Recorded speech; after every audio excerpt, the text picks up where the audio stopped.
Today's episode of the WAC podcast is presented by Hercules Tires.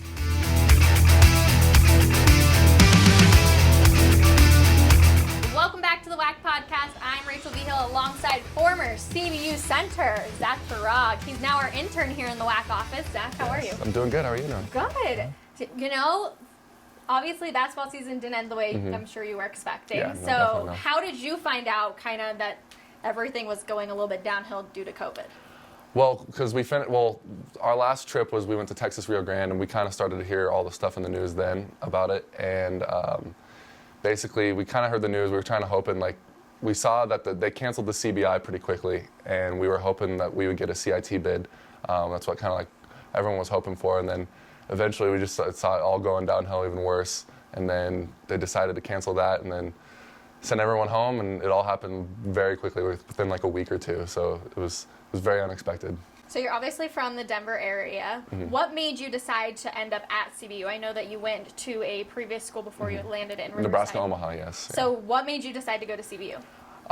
So out of high school, I always kind of wanted to go to school in California, but for my year, 2015, there was not very many offers out there. So I was kind of wanted to stay close to home, so I went to Nebraska, Omaha, and then transferred there after that, and then I decided I wanted to go to California, and I was able to get in touch with Coach Croy through a connection there, and went out on a visit. That again happened very quickly, and went on a visit within a week of talking to the coaches, and loved it and committed there. Loved it.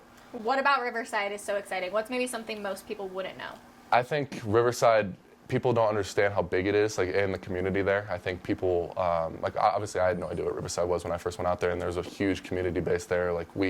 They love CBU. There's two colleges there, UC Riverside and CBU, and I definitely would say that CBU's above them, and the community respects, and we would have tons of fans at our games and lots of love there. So. You know, after coming from Denver where we get snow, we've got pretty much a fall every kind of season. Being in California for a full year, what was that like? No seasons. I loved it. I mean, the summers are super hot there, unbearably hot, but it was still great to not have to deal with the snow, and going outside and being 72 in December and March is fantastic, and be able to go to the beach and stuff.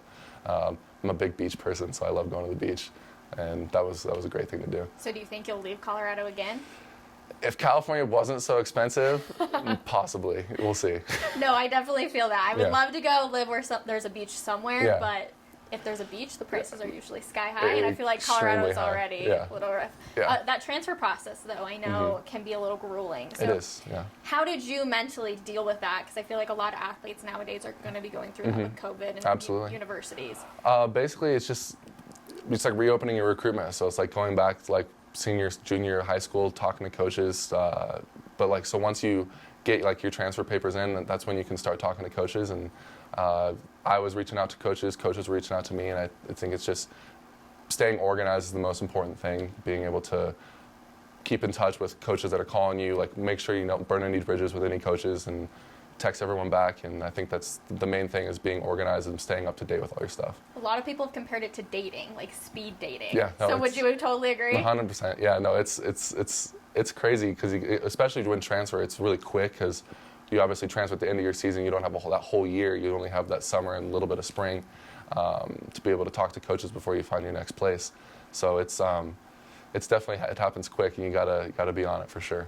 The student-athlete life, I feel like everybody finds extremely interesting. So for you, after living it, what are some of the main takeaways that you had? Main takeaway, I mean, coming back into is this the regimented lifestyle? I think being a student athlete, everything's regimented, and coming out of that, being in the real world, you have to create that for yourself. You don't have the coaches, and you don't have that the scheduling with school and stuff like that to be able to have that regimented lifestyle. So you have to do it for yourself, which is it's like a learning process. You have to do that yourself, but it's fun. I loved being a student athlete, and that it taught me that regimented lifestyle, and I think I'm going to be able to use that for the rest of my life. Okay, now you make it to Denver. You have an internship here with the WAC. What made you want to come work with us here in this office? So my master's degree is in sports management, and I needed some field experience hours to be able to graduate, and I remembered that the WAC offices were here in Denver, so that'd be perfect if I could just get in there, and I did, and it's working great. So far, what do you think? Love it. Love it. It's great. Who's been your favorite person to hang out with here in the Favorite office? person? I gotta say Hope. Yeah, I gotta say Hope. I feel like most people would probably say Hope. Love Hope. She's helped me out a lot, so it's been great.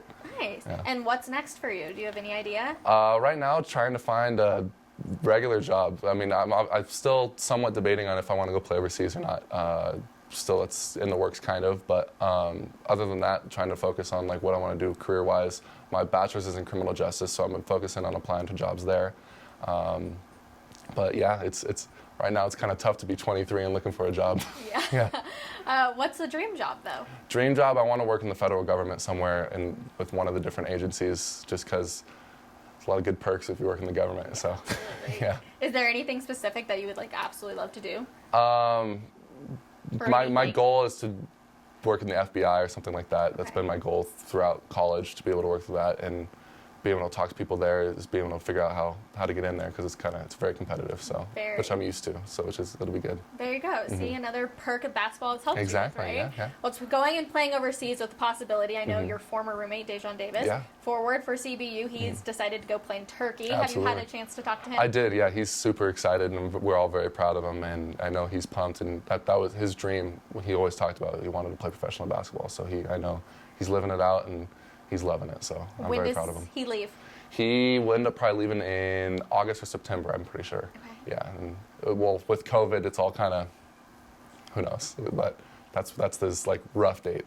I was going to say, does he really have any idea what his season could look like? Not sure, no one knows. I mean, I have other buddies that are playing overseas, it's kind of just all up in the air, and so I guess we'll see how ride it out, so we'll see. Absolutely. All right. Well, Zach, I appreciate it. I don't think I have any more questions for you. We obviously love having you here in the office. Thank you guys. So thank you for hopping on with me. Absolutely. Yeah. Thank you. All right. That'll do it for this week's WAC podcast. Make sure you check us out on Spotify, Apple Music, all of the major platforms for podcasts. And with that being said, I'm Rachel Vigil. Thanks for listening to the WAC podcast. Make sure to follow us on Facebook, Instagram, Twitter, and YouTube. And check out our website at wacsports.com.